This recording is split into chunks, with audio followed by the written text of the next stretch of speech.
Hello everyone, welcome back to study with Ridhi. और आज हम कवर करने वाले हैं चैप्टर 5 ऑर्गेनाइजिंग के बाकी के कुछ टॉपिक्स जो है इम्पोर्टेंस और organisation structure.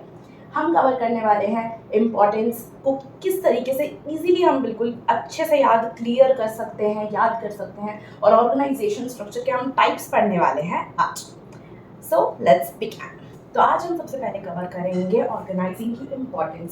So let's begin. So first point है स्पेशलाइजेशन। स्पेशलाइजेशन आती है डिवीजन ऑफ वर्क से। जैसे कि हमने ऑर्गेनाइजिंग प्रोसेस के फर्स्ट स्टेप में पढ़ा था identification and division of work में, कि identification and division of work में जो डिवीजन ऑफ वर्क वाला पार्ट है उससे हमें स्पेशलाइजेशन अचीव होती है। क्योंकि जो डिवीजन ऑफ वर्क होता है that provides us work divided according to capabilities, और जब भी कैपेबिलिटीज के अकॉर्डिंग हम वर्क को डिवाइड करेंगे तो ऑटोमेटिकली हमें उसमें स्पेशलाइजेशन अचीव हो जाएगी, राइट। सो ये तो हमें ऑर्गेनाइजिंग के स्टेप 1 जो है हमारा, उसी से हमें क्लियर हो जाता है कि ऑर्गेनाइजिंग प्रोसेस का जो फर्स्ट स्टेप था वो हमें देता है स्पेशलाइजेशन। तो हम इस पॉइंट को ऐसे ही लिख सकते हैं कि स्पेशलाइजेशन हमें किससे मिल रही है, डिवीजन ऑफ वर्क से। Now coming to the second point. Second point है clarity in rules and responsibilities. So organising process आप याद कीजिए क्या था, IDEA, नो IDAE, राइट। और इसमें जो E था वो किसके लिए था, एस्टैब्लिशिंग रिपोर्टिंग रिलेशनशिप्स, राइट। जिसमें हमने ये पढ़ा था कि हम सबको सुपीरियर और सबऑर्डिनेट कौन होगा, कौन किसको डायरेक्शंस देगा, कौन किससे डायरेक्शंस लेगा, वो सब हम उसमें क्लियर करते हैं। तो clarity in rules and responsibilities, ये पॉइंट हमारा आता है ऑर्गेनाइजिंग के प्रोसेस में जो लास्ट स्टेप है उससे। Now coming towards the third point जो है ऑप्टिमम रिसोर्स यूटिलाइजेशन। तो हमने जब ऑर्गेनाइजिंग की डेफिनेशन पढ़ी थी तो हमने उसमें क्या पढ़ा था कि हम वर्क को डिवाइड करते हैं, फिर डिपार्टमेंट्स बनाते हैं, ड्यूटीज असाइन करते हैं, और क्या करते हैं लास्ट में, रोल्स डिफाइन करते हैं, राइट।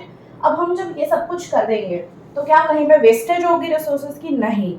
कोई एफर्ट्स डुप्लीकेट होंगे, कोई काम 2 बार हो जाएगा, 3 बार हो जाएगा, नहीं, क्योंकि हमने तो वर्क को डिवाइड कर दिया है according to the first step. तो रिसोर्सेज का वेस्टेज कहीं पे हो रहा है क्या, नहीं। तो रिसोर्सेज का एक ऑप्टिमम यूटिलाइजेशन हो रहा है।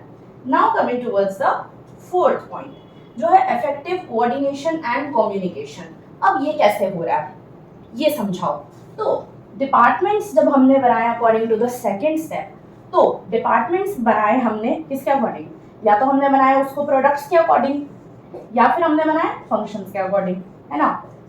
लेकिन अगर वो सब मिक्स हो जाते, कोई डिपार्टमेंट्स नहीं बनते, किसी भी प्रोडक्ट्स या फंक्शंस पर्टिकुलर नहीं हम बनाते, तो क्या उसमें कोऑर्डिनेशन से काम हो पाता, नहीं। प्रॉपर कम्युनिकेशन हो पाता, नहीं।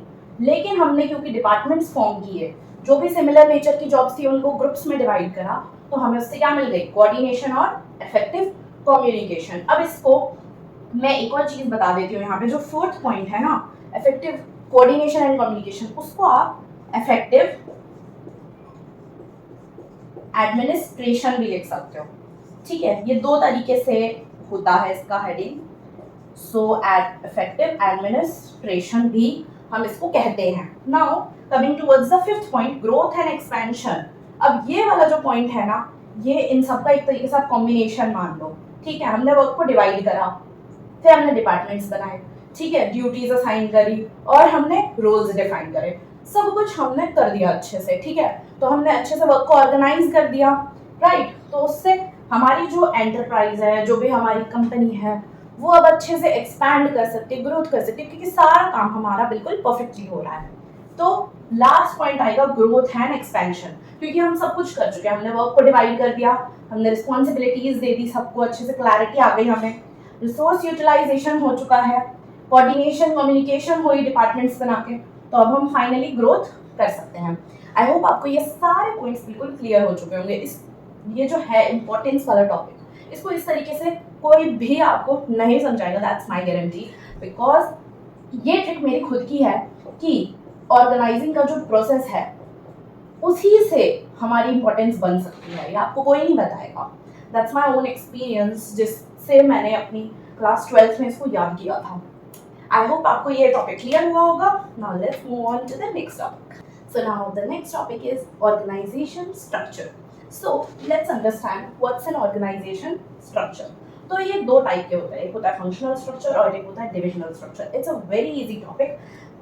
अब मैं आपको जल्दी से ये समझाती हूँ. तो देखो, फंक्शनल, डिविजनल, ठीक है, नेम में ही आंसर होता है. देखो फंक्शनल में क्या आ रहा है, फंक्शनल में आ रहा है फंक्शन, डिविजनल में क्या आ रहा है, डिवीजन, राइट.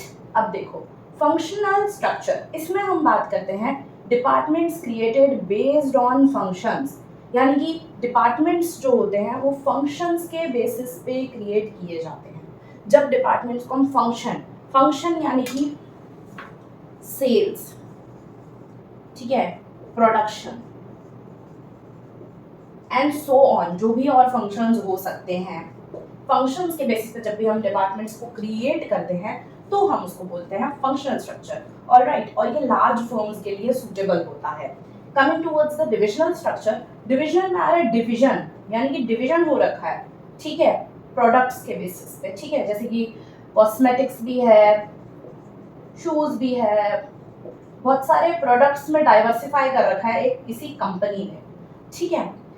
सो ऐसी जो कंपनीज होती हैं उनका कैसा स्ट्रक्चर होता है, डिविजनल स्ट्रक्चर होता है उनके ऑर्गेनाइजेशन का, ठीक है, जहाँ पे प्रोडक्ट्स के बेसिस पे होता है. तो ये डाइवर्सिफाइड कंपनीज के लिए सूटेबल होता है. It's a very easy topic और ये लोगों को डिफिकल्ट लगता है, but it's actually very easy. Okay, so function में हमने बात करी फंक्शंस की, जो कि लार्ज फर्म्स के लिए है, और डिविजनल में प्रोडक्ट्स के बेसिस पे जहाँ पे है, और डाइवर्सिफाइड कंपनीज के लिए ये होता है. Thank you so much everyone for attending this lecture and please like, share and subscribe. अगर आपको ये सारा कुछ जो मैंने आज पढ़ा है वो बिल्कुल अच्छे से क्लियर हुआ हो, मैंने अपना बेस्ट एफर्ट दिया ताकि आप सबको अच्छे से सारे टॉपिक्स बिल्कुल चकाचक हो जाएं. Thank you so much.